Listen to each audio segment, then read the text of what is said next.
I'm Maria Menounos, and you're tuned in to AfterBuzz TV, the ESPN of TV talk. Now, let the buzz begin. Ladies and gentlemen, welcome back to Horribly Hollywood Single. I am your host, Adam Carr, the only guy with a giant picture of himself behind me, just in case you forget what I look like. Horribly Hollywood Single, some of the worst dating stories told by some of the best guests in Hollywood. Yes, there's a pandemic going on. Yes, people are losing their jobs, but guess what? We still have bad dates. We still have society happening. It has not stopped. And as long as there are bad dates, we will be here for you. Now, I am very excited about my guest today. Not only is he a dear friend, he's an absolutely brilliant director producer in the Los Angeles area. If you want a smart director, if you want someone who understands story, heart, plot, he's so good at what he does. Ladies and gentlemen, please give a Horribly Hollywood Single warm welcome to Georgia native, Mr. James Kicklighter. James, welcome. Thank you, Adam Carr. I have never felt so welcomed on a Zoom meeting in my life. This is so exciting for us all. This is it. This is the moment. This is the peak. I know. How are you? But don't you love these Zoom meetings? Aren't they just the best? I mean, 2 months in, like, you don't want to go back to seeing people in real life. You're just like, if I can Zoom with everyone, everything will be better, right? Yes, it's so nice now because I'm in the comfort of my own home. I'm constantly wearing gym shorts. I'm not like. Are we sure though? Are you actually wearing gym? Okay. Well, okay. Wow. That's you are so impressed. Gym shorts on today. This is the new life.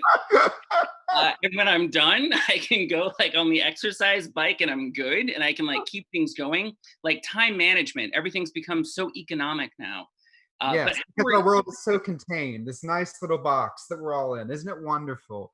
It's so wonderful. I don't even know if the world exists outside anymore. You know, it's just like here. We're here together, you know? We're here. I have this mug that says Xi'an on it, which is in China. I don't even know if that's a real place. It can't be. There's no way.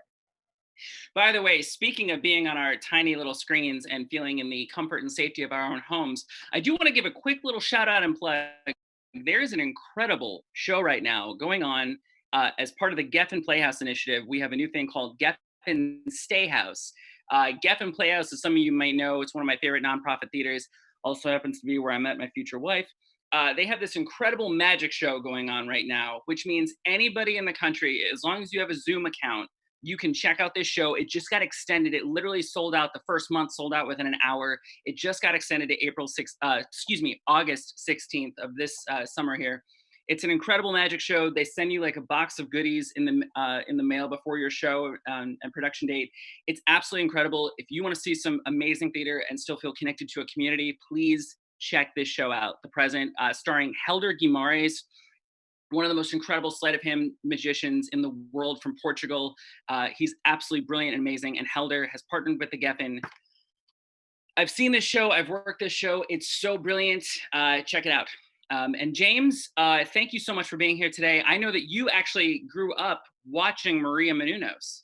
I did. Channel 1 News every morning in school, elementary school, middle school, high school. This is Maria Menounos, and you were watching Channel 1 News. That was literally the soundtrack of my childhood, is Maria Channel 1 News. So you knew Maria Menounos before everything. I knew her before everyone, because I remember you told me that you had known her and that you were working with her at AfterBuzz TV. I was like, the Maria Menounos of Channel 1 News, you know, because she went on to go on E! And, you know, all these other places. But I remember her before she was Maria Menounos, the original Maria Menounos, just like you and me on Channel 1 News, living her life.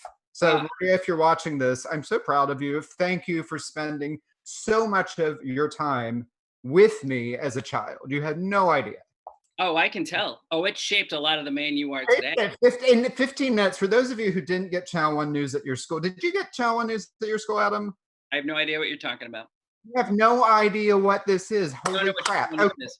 So Channel 1 News was like a 15-minute newscast that you would get at your elementary, middle, or high school that would tell you about what's happening in the world in terms that you could understand as a child, right?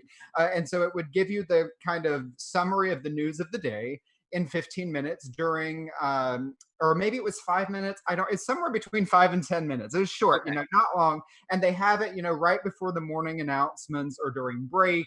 And you're all watching it. Everyone's sitting down watching Channel 1 News before the announcements come on. And at my middle school, it would always end and start with Eye of the Tiger, because Eye of the Tiger we were the Reedsville Middle School Tigers. And so our principal decided to play Eye of the Tiger every morning on a cassette player, start, press and play, and start and stop at the same point every day for the entirety of middle school. And so literally it would end with Maria Menounos and then transition to Eye of the Tiger. That was my life. So she did the Cliff Notes version of like the news. She'd do like a recap of everything going on. Exactly. It was wonderful. And so that's why I became interested in things. It's because of Maria, obviously. So I really owe my entire career to her.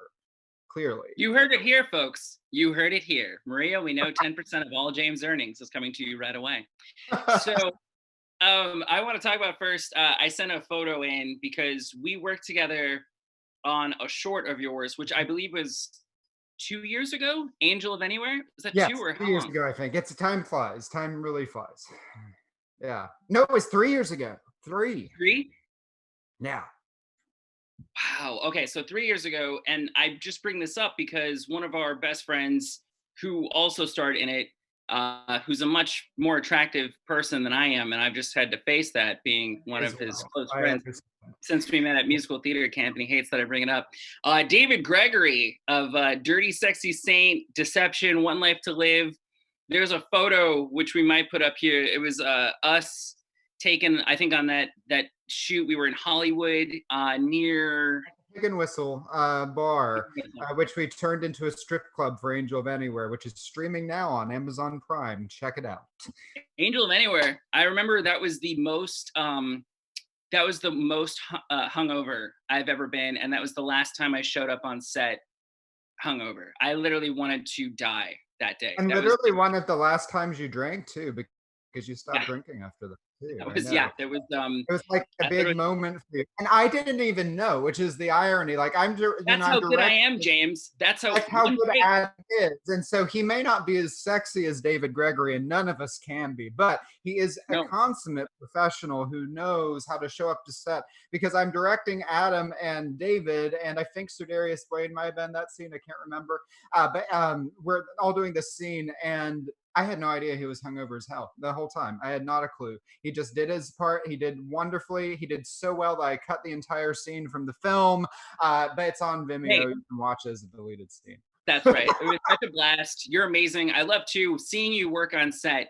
You're always dressed immaculately. You always have a fresh pressed suit, tie, either cufflinks, your glasses. Like you look like a Belgian detective a little bit, like when you're on set. I've always hoped that I look like Hercule Poirot on a set, that I'm like coming in to investigate something, I think that dressing up on set, it's something I've done since I was little, because I started directing when I was 16. And so, when you're starting as a little kid, because Maria Menounos inspired you to go into things, you realize that people won't take you as seriously if you don't present yourself seriously. And so when I was on sets, starting at that early age, I would dress up, and it's something that kind of lingered. And you know what? Some of my favorite directors do it. Even Paul Feig does it. He has a wonderful collection of suits he wears to everything. So, and Alfred Hitchcock did it. Sam Raimi does it. So it's definitely not an original idea of mine. But the reason that I did it was because I wanted people to take me seriously. And, they take me more seriously now than they did then. So that's progress. For sure. That's all that matters. By the way, huge shout out just over the weekend. Our best friend David here from Angel of Anywhere got married to the lovely Jen Noble. They had an official Zoom wedding in Cincinnati, something I've just never seen or thought was possible, but it was absolutely beautiful, and families were together and people were just watching. And I just want to say a quick shout out to David. Like, we love you. Congrats to you and Jen. Just wishing you nothing but just love and just kindness and patience. Like, just to get married now, like, it was we were crying and like just dancing in the living room, and just, I don't know. I'm going to remember that for the rest of my life. Like, we saw a Zoom wedding. You would never think that would happen or be possible, but it's beautiful. But it goes back to my original David, point. There's no reason to not do everything on Zoom moving forward. This is a great example of that. But it's beautiful because Jen and David are a wonderful we couple. need to be. Wonderful couple. And they've been together for what, like Yeah. 20 years, I think. They've dated a long time. I think it's actually like it's actually been 10, but they've been together a long time. They've been together, yeah. Well, they were together since college, so that's 15 years or something. I mean, they've been together for a while, so yeah. You've dated David longer than Jen did, but you know, he married Jen. I know. Oh, James. So you've been playing a lot of Animal Crossing, and you sent me a video because, so explain to me, I hear people play Animal Crossing. Explain to me what it is. We have a little clip here from King James Island. Yes. I think our lovely producer Brianna will be putting that up as well, but let me know what's Animal Crossing, what's the point, what do you do?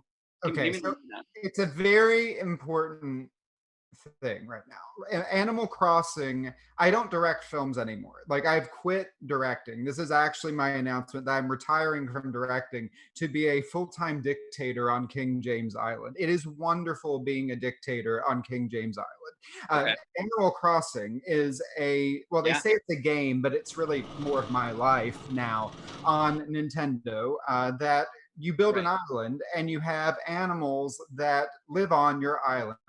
You build the best island you can build, right? You're building this terrific place for them to live where they have these gorgeous homes. You have these wonderful, you know, shops. You have all these things you can do. It's really just something you have to experience. But you know, I've built a throne room. I've got a museum. I've got, you know, waterfalls. I've got a palace. I've got animals that sing to me every day. I think they're worshiping me. They see me as a deity. And so really, you know, this is now my life. It is full-time Animal Crossing. I've become a billionaire, which is really exciting. I wasn't a billionaire before I played Animal Crossing, although I hate to use the word. Billionaire or billionaire? It's a billionaire, yes, because in Animal Crossing, the currency is bells. They're bells.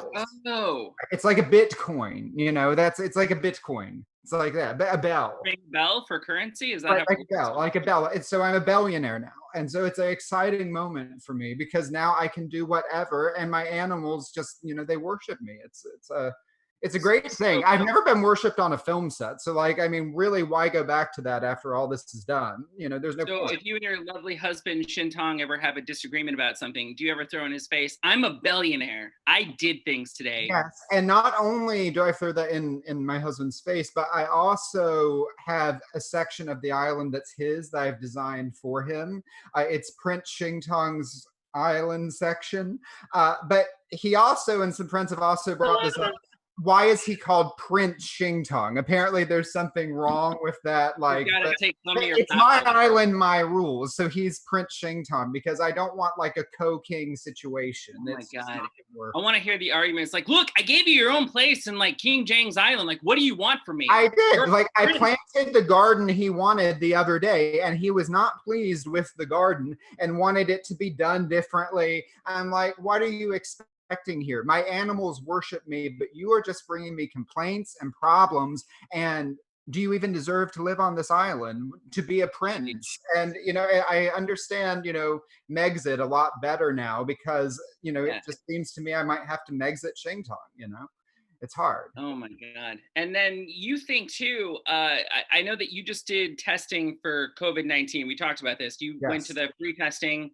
You inspired me. I'm going to go because luckily we live in a state like California, Los Angeles, which has, it seems, ample testing and that we're able to just go and just have a little, describe that whole thing. Did they take the giant Q-tip that they ram up your nose? What is it? Oh, it's very easy. I think I sent you a video. I don't know if you guys can put that up of what it looks like, but it's a drive-through situation. So the state of Los Angeles is set up these various drive-throughs. There's no contact. It's very easy for you to do. If you have any symptoms, which last week I was, you know, having some chills, I felt kind of faint, really tired, and you know that can be many things. But in the age of COVID, you really don't know. And since the city of Los Angeles is providing free testing, I thought it was responsible to go check. And I register for my time slot. I drive in. Literally, it took 15 minutes. You get there, you put your ID on the window so they can see who you are.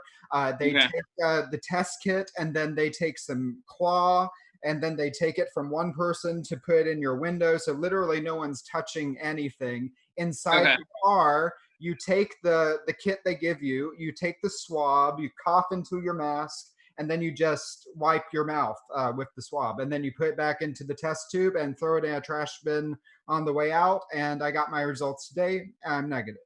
It's You amazing. want to know the Great. reason Good why to hear. I thought I was sick, though? I found Why? out why I thought I was sick. Why were you sick? Well, it's a really good story. Unfortunately, it's not very smart. So I know that like mostly on this show we talk more about, dating stories and stuff, but Oh I'm yeah. married. I've been married We'll now for get to that. years. We'll get to that.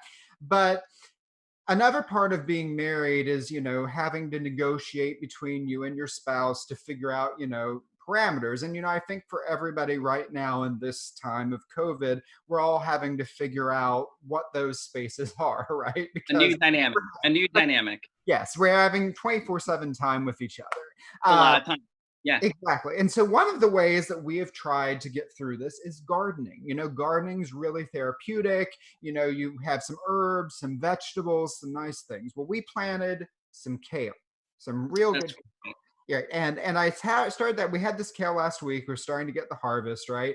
And as I, am having this kale, sometime towards the middle of last week after my COVID test, I roll over as I'm going to sleep and tell Shing Tong, our kale is really good. I was just really impressed with how good it is. And he goes, well, I'm not sure now it's all kale. I mean, what do you mean it's not all kale? Like, we've been growing kale. He's like, I think there might be weeds in it. I was like, weeds, wild weeds. And he's like, yeah. And so I look at it the next day, I take a picture, and I was like, oh shit, there is a big ass weed that's like all in the corner of this kale salad, which I ate before I started feeling really sick Oh, with the chills and the yeah. tired and all that stuff. And so basically, I didn't have COVID. My husband's trying to kill me with a mixed weed salad while we're in COVID. Yeah. What's it? Munchausen by proxy. Munchausen by proxy, but it's Munchausen by weed. Munchausen. That's it. Yeah, Munchausen by weed. Yes. Yes, if we're eating these weeds. And so anyway, a friend of mine whose mom knows all about gardening, I was texting with her, and she was like, all of this in your garden except for this green sprout, which I might have also sent a picture to you of this, is kale. That part is weed. You need to stop eating that part.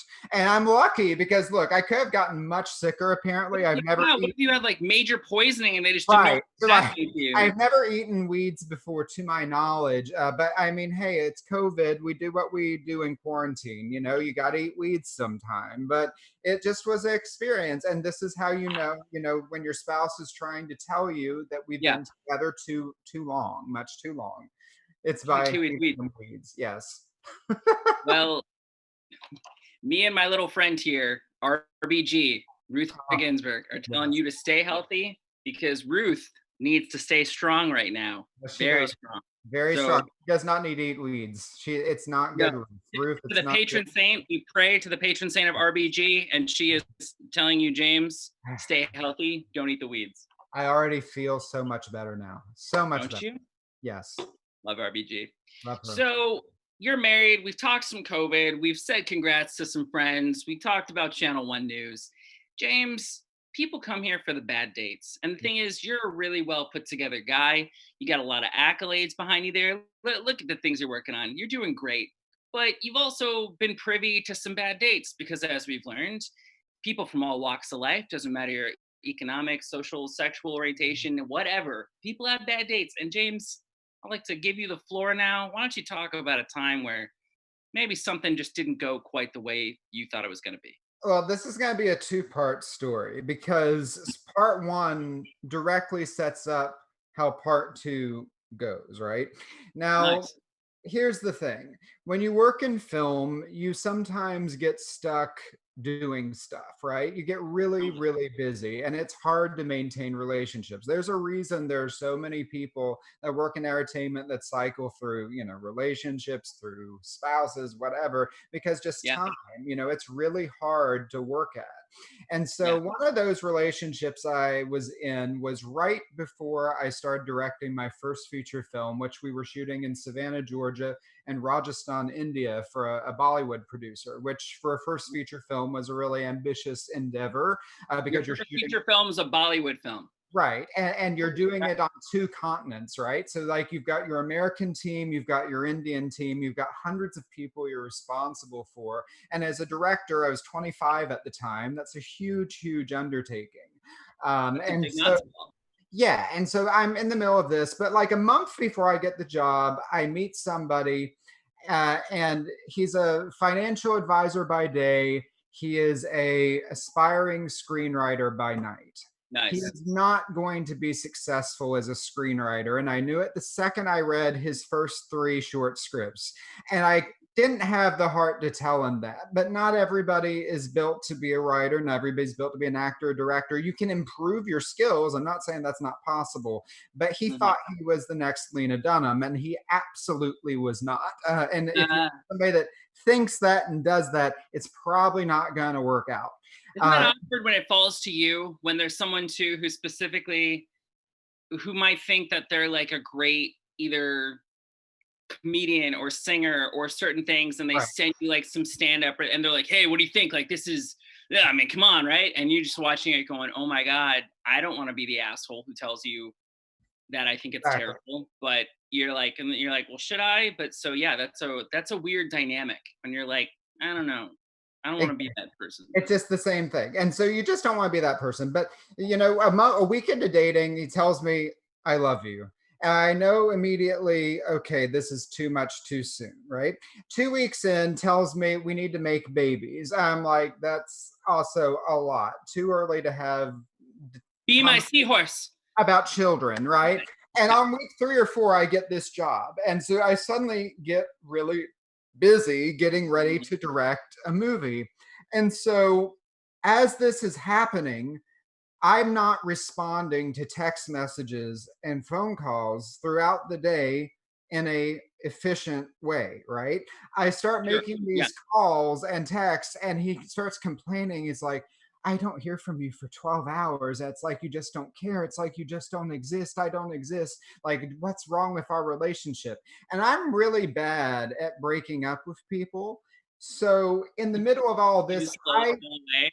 I hoped that me directing the film and that happening would be able to kind of, naturally float. He Right. would be able to kind of Yeah. get out of the picture, right?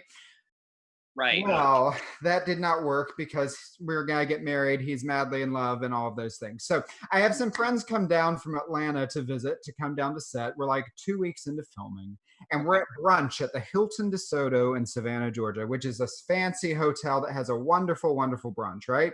And my Okay. friend Kate knows that I want to break up with him, but I don't have the balls to do it. And so she just decides to rip the wound right there at brunch with all like 12 of my friends there assembled. And she goes, you guys are both miserable. Y'all just need to end this right now. And he starts crying. I mean, bawling in the middle of this restaurant, eating Crying at fried brunch. chicken. And the middle of brunch, couple of mimosas in, right? And then he just runs away to my apartment. And I run after him. I get there. He collects all his stuff because he'd stayed there the night before. And Oh yeah. he grabs the key and he's like, I'll love you forever. You are the love of my life. And he runs downstairs, and the rest of my friends have arrived from brunch, getting ready to come back up. And he goes, take care of James for me, because I obviously can't take care of myself. And so my friends, they didn't take care of me well enough, Right. because after this experience, I'm like, I don't need to be dating anyone serious because I can't Good for deal you. with this kind of clinger, right? Yeah. And so, Especially when you're a director, you're dealing with actors all day. I feel like the right, last thing you want to deal with is drama. That's all you exactly, see all day as a director. You're just dealing with their shit. you can't deal with it. And like, here's the thing, like, I grew up in a small town in South Georgia, right? And so the great thing about dating in a small town is that you know everybody, you know their mama, you know their grandmama and their cousins too. And so you know what crazy you're gonna get. You're Okay. totally informed. But when you're in LA, you don't get that because nobody's from here. And the people that are from here usually avoid the people that aren't. So you don't know what you're dealing with when you're dating people, right? It's a Yeah. total surprise.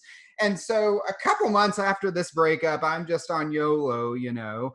I meet a guy outside of a bar in an alley. And yeah, it's just as sketchy as it sounds, right? Oh yeah. Totally sketchy. And he teaches French. He's educated, guy's masters, likes to have a good time, right? We've been drinking that night. And so I like to have a good time too. And You're so feeling it. we're like, this is going to be great, right? And so we hang out and decide I'll hang out with him a little more. And so the next week, totally sober Monday to Friday afternoon, right? But Friday night, he's blackout drunk. Saturday night, he's blackout drunk. Sunday night, he's blackout drunk. I'm like, okay, you know, week 2, maybe it's just that kind of a weekend. We're still in our 20s, you know, that's what people, what you do in your 20s. We get blackout drunk and have a good time on the weekends and work properly. Show up hungover on Monday, you say, I probably shouldn't do that as much. And then Friday rolls around, you go, I got to get drunk. That's our job in our 20s. We love it. It's fun.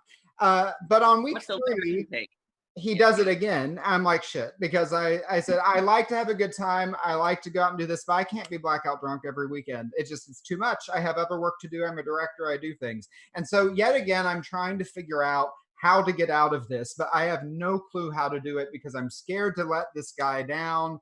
I'm just not good at it. And so James, you're such a sweetheart. You're such a sweetheart. I just don't know how to do it. And so on week 4, it's after blackout day. It's a Monday or Tuesday, something like that.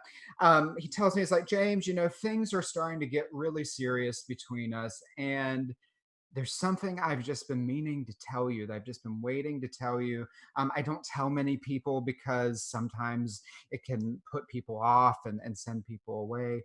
And so I thought immediately it was a terminal disease. There was something that he absolutely had.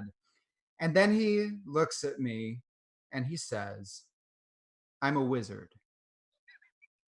And I waited for the Ollivander light to come on and like the Harry Potter music to swell, but none of those things happened. The air just gets totally silent for a second. I don't know if I should laugh, cry, or like, excuse me. You know, I didn't know what to say because no one told me they were a wizard before. And he keeps going and he goes, but I want you to know that I only cast good spells. I've only cast a spell for my friend's good health, for my buddy's real estate deal. I've only cast 3 spells in my life. Oh God. And God. And I just sit there silent because I don't know if I should laugh or cry. I just am like sitting there and, you know, this is magic. You need to think of it as, but I think our belief systems are so radically different that this is never gonna work. And that was the end of that. But I'll tell you that for a good 2 years, I had miserable luck dating before I met my husband. So I am convinced that there was a dark curse that was thrown on me, a hex. Yeah. I'm actually nervous to say that out loud. This is the first time I've also told this story because I'm worried that there are other wizards out there that are going to be upset that I'm revealing that there is a wizard community out there and what other curses may come upon me for telling this on your show. Because everyone probably grew up with Maria Menounos and you too. You know, exactly. It's very scary. So wait, a couple questions about this wizard. Yes. Did he have a cloak? Did he have a hat? No. He walks among us like a muggle. He's a muggle. He looks just like you or me. The only difference is he's blackout drunk on the weekends and casts spells on the weekdays. That's it. Why does he get drunk on the weekends as a wizard? Like, how does that help? What is that part of it? Or is I'm guessing that like he gets the drinks for free. I think that he magics the bartender into making sure that he gets the little shot. You know, it's like you just like weave it, you know, and there it goes. Does he say Lumos when he turns on the lights? He should. He should. I mean, does he say Avada Kedavra, whatever, when he is mad at the mailman? What is it like? Does He probably tried to do that to me as I left, and that's probably why I had 2 years bad luck, because I probably got a scar somewhere that I don't know about, that Yeah. like was a spell of protection that stopped me from dying but cursed me from dating, right? Two very different things. I hope that you all watching like Harry Potter, because we can talk about Harry Potter all day, you know. Oh, I love Harry Potter. Harry Potter's amazing. Harry Potter's so great, and we need more magic right now, more Yes, than ever. we need lots of magic. Do you But remember? not that magic. I didn't want that magic, and that's why I didn't keep that magic. You know. No, you can't. Oh Yeah. my God, a wizard. So wait, so how long after he told you he was a wizard did you keep seeing him? Oh, wait. Oh, That was excuse me, sorry. Sorry, someone's calling me. I'm getting that off now. There we go. That is a wizard. I'm telling you, what just happened is we have revealed the wizard community, and that was probably the Wizengamot calling you to explain that this needs to be cut off. That's It was actually a what just random happened. person just calling me right now that I haven't spoken to in a couple years. So I was They're probably going to reveal they're a wizard to you and say you all need to stop making fun of wizards. That's probably Totally. what's happening. I'm convinced. But no, that's the end of it. I did not see him ever again after that. I ended didn't it. see him ever again. I You were walked done. out the door. I said goodbye. Yeah, because I couldn't do That's it. a lot. Yeah, I couldn't do it. And I'm like, he was a nice guy, a bit of a drunk, but you know, I couldn't deal with the wizard thing because I could never take it seriously. Every time I thought about it, I just start laughing, you know, and I couldn't do it. God, I'm a wizard. He said it seriously. I'm a That's wizard. It was so serious, absolutely so serious. Yeah, what a sweetheart. I know. What a sweetheart. Oh, James, you went out with a wizard, a drunk wizard. A I'm drunk happy for wizard. you. Maybe I'm you're a happy. drunk wizard though, because you can't deal with being a wizard, so you have to be a drunk, right?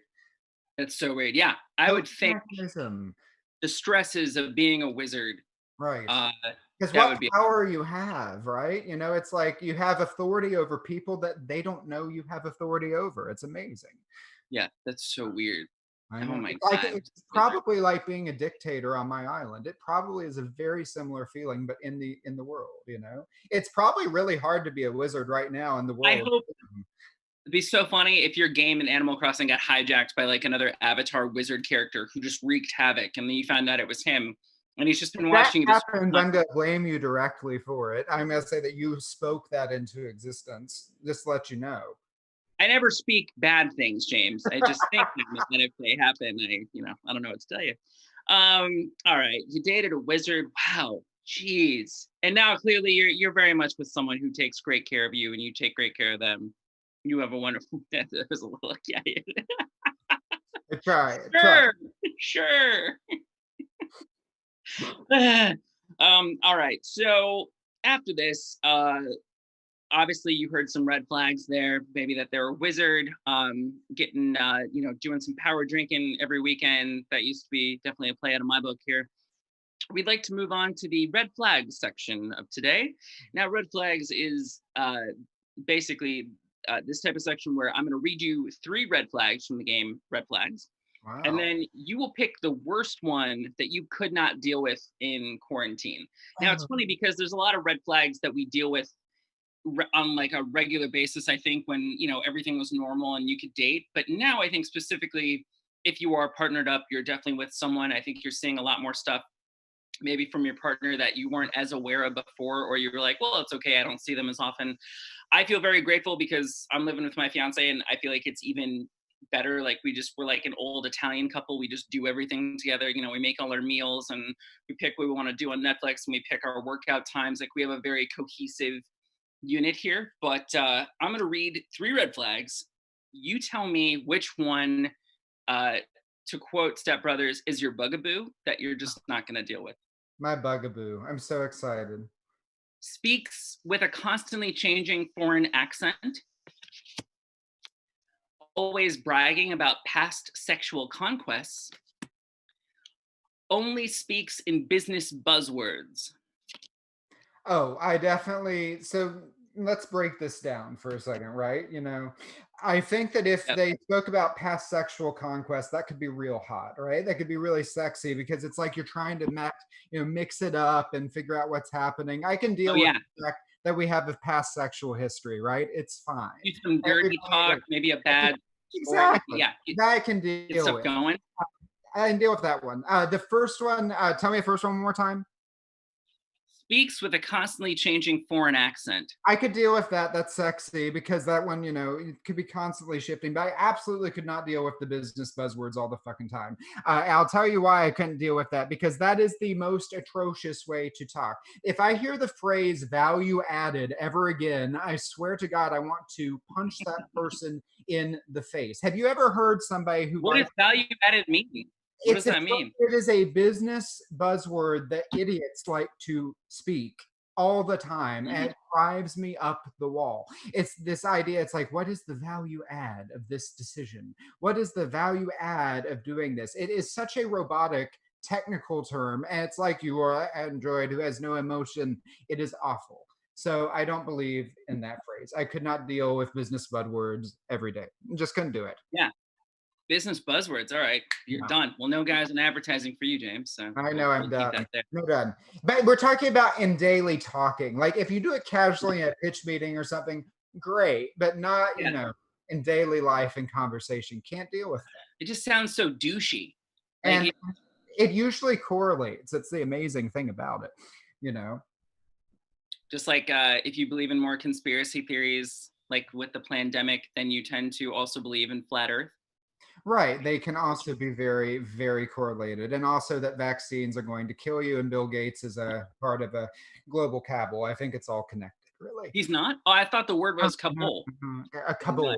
Kabul. That's in Afghanistan. That's Kabul. Which also may or may not be a place that exists. James, I'm just another ignorant white guy of 2020. I thought it was my. If you had watched Maria Menounos in high school and middle school, you would have learned that Afghanistan's a place. No, I grew up in Cleveland. We had Channel 2. We weren't good at one. Yeah, that's the knockoff, right? It's so sad. They basically just said, yeah, some stuff happened today. You'll figure it out. And that was it. And just did the 3 dots. That was it. All right, let's move on here. You've heard of Fuck, Marry, Kill. This is our little version here called DDD, Date, Dump, Divorce. Yes. Now, because you have done a little theme here of a wizard story, I didn't know exactly what your story would be, but I knew there might be some wizards in it. Right. I thought we'd do a little wizard theme here for your Date, Dump, Divorce challenge. This is so exciting. Now, 3 names I shall read to you now. Ian McKellen. He played Gandalf. Ralph Fiennes, Lord Voldemort, or He Who Shall Not Be Named. And finally, and go with me on this one, Sam Neill, because in the mid-90s, he starred in the made-for-TV limited series Merlin. And we gotta throw it back to Sam Neill because, I mean, come on. I haven't thought about that limited series in a long time. I watched that limited series on NBC. I remember that series. I just remember there was a trailer where he was like an old man, and then he did like a spell and like the beard and everything, and he was like a young man again. And I thought it was so cool. I was like, there are 2 movies of the week, and I'm going to answer your question that I remember so distinctly on NBC. It's Merlin's one of them, and the other was one that I don't remember a name, but it was about not abortion clinic, a embryo clinic, where the doctor was injecting his sperm into every egg. And so at the end of the film, there was like this creepy moment where everyone steps in with all of their kids and they all look exactly the same. And it's an image that's seared in my mind since I was a little kid. I have no idea what the name of the movie was. I have no idea what it was, but it's something that creeped me out since I was really little. That was definitely that was in the news. Recently. Yes, because I talked about this with a friend recently. I was like, did you know there was a made-for-TV movie about that on NBC years ago? But anyway. We talked about this. We talked about it. Yeah. I know. So like Fuck, Marry, Kill.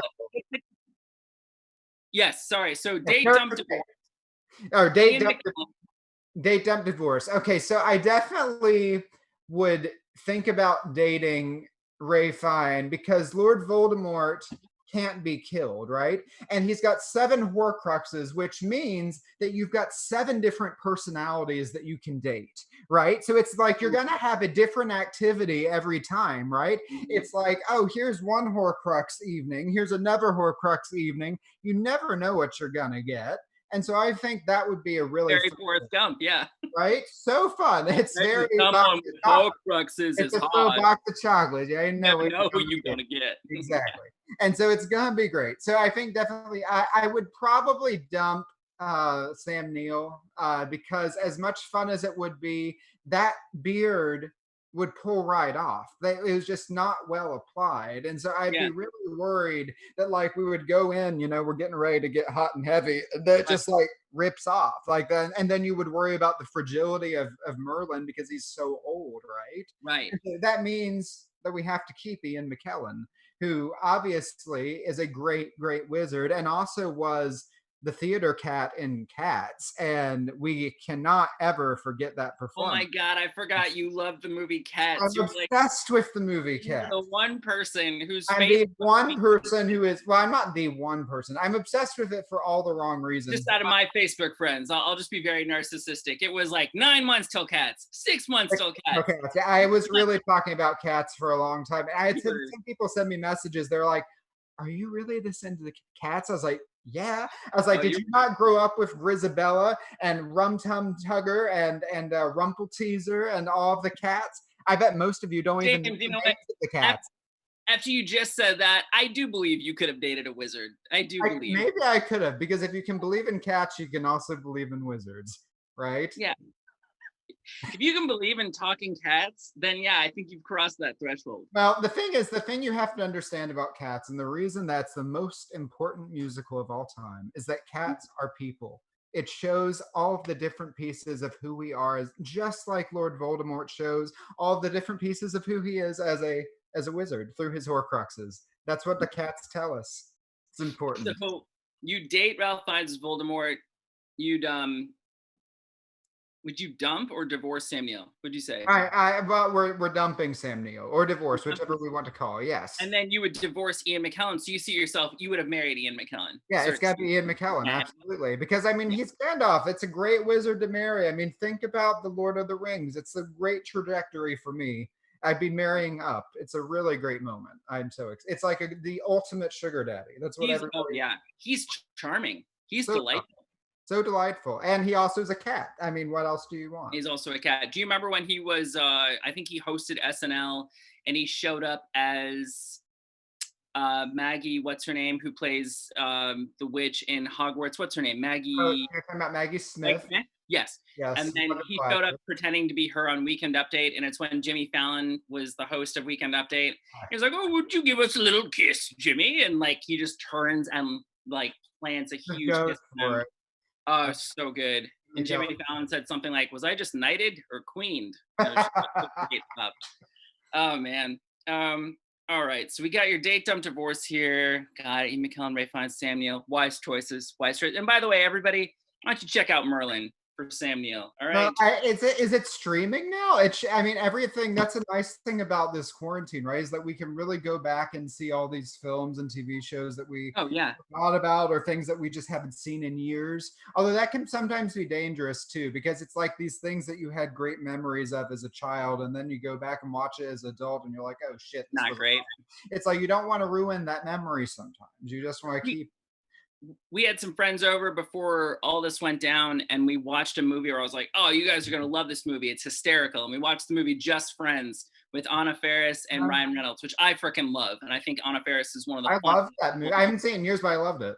So my friends at the end of it, they're like, "Wow, thanks for making us sit through that crap." And I'm like, "What crap? It's amazing." So then because of that, we started a bad movie night because they're like, "Just pick whatever movie you think is good, and it's going to be shitty, and we'll watch it." And then we created a bad movie night from it. But I went in thinking this is a great film, and it was still really funny. Well, I liked it in college. I don't remember how it is now. I'll have to go watch it tonight. Maybe I'll make that my movie tonight. I'll get back with you on if it's good or bad. Because as I'm a director, that means my taste is the ultimate thing that matters. Nothing else. Talk about Cats, then talk about Just Friends. See what happens.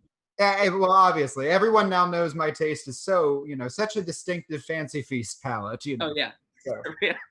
You got a smorgasbord. You got a lot of kale, just a little bit of weeds in there. We're gonna take care of that. It's fine. So, all right, let's move on here. This is the little sci-fi portion advice of our show. You go into a room, all right? Mm-hmm. You come face to face with your 18-year-old self, and someone tells you you have 90 seconds. Tell them whatever you need to tell them. Invest in Yahoo or Google, whatever you want. Make sure to stay away from this person. Don't waste your time with this. Got 90 seconds. What do you say to your younger self, James? I would tell my younger self that you have got to be patient. Things in life do not move as fast as you think they're going to move, but if you keep working really, really hard, you're going to figure it out. Things Mm. are going to go wrong, things are going to go right, but really at the end of the day, it doesn't matter how many times you fail, it matters how many times you learn from the failure and how you apply it. And if you're really smart about that, over time, you're going to get better at what you do, and hopefully you'll bring some people along with you. People like Adam, who, even though you might cut them from your films, might invite you to his TV show later. You know, it's like these are the things we learn. You just have to make sure that you keep going, that you don't stop. And that's how you do it. And if I had been really smart, I would have taken the $10,000 my grandma gave me for a graduation gift from high school to use for college. I should have dumped it in Apple or Amazon, and that was the dumbest thing that I did, that I should have done. I regret it to this day. I'm really sorry, Nana Dot, about that. I appreciated it. And that money was super helpful during the 2008 financial crisis because I did not grow up rich. That was really, really a big deal. But if I had spent that $10,000 on Apple or Amazon, I would have been a real billionaire, not an actual billionaire, obviously. So that's If you had done that, we could have been partying with you now in your underground cave. in my underground bunker. That's a regret for sure. I know. So James, don't spend your money on stupid shit. That's a great lesson. what'd you buy instead? Did you buy like a watch or something, or did you buy some clothes? What'd you do? You Did know, take a trip to Europe? the dumbest thing I spent money on was a Vespa. I bought a $5,000 Vespa because I did study abroad in Italy when I was in college, and I thought that I should own a Vespa. Now the problem with that is that I did not actually know how to drive the Vespa. I just bought it sight unseen. And so I get this Vespa. Actually, the great irony of all this, wrapping this all together, is that this happened the same day that the boy that we broke up over brunch. I also got the Vespa on that day. It arrived on the same day. So after this brunch, and he's broken up and left, and all these things happen, they're like, take care of James. We go to pick up my Vespa. And I go pick up this Vespa, not knowing how the hell to drive it. And I sit on the Vespa, and I get there and I start driving it down the street. And the guy kind of looks at me like I'm crazy because he can tell I really don't know what I'm doing. I drive 2 blocks and crash it into a tree. Straight up crash the Vespa into a tree. And all my friends are just hooping and hollering and laughing. Like, I'm like in pain. I'm bleeding. I'm like, oh shit, this is awful. And then the next day, my friends are like, let's try this again. You're gonna be fine. You know, you just need to learn how to do it. My friend gets on the Vespa, drives it down the street, and crashes into a telephone pole and says, James, we've got to get rid of this Vespa. You're not going to drive this Vespa. And that is easily the dumbest expense I've ever made. I drove it for 7 miles total and sold it for $3,500 at a $1,500 loss. And so that was one of the dumb things I did. So that's another good lesson. Don't spend money on stupid shit that you don't know what you're doing with it just because you can do it.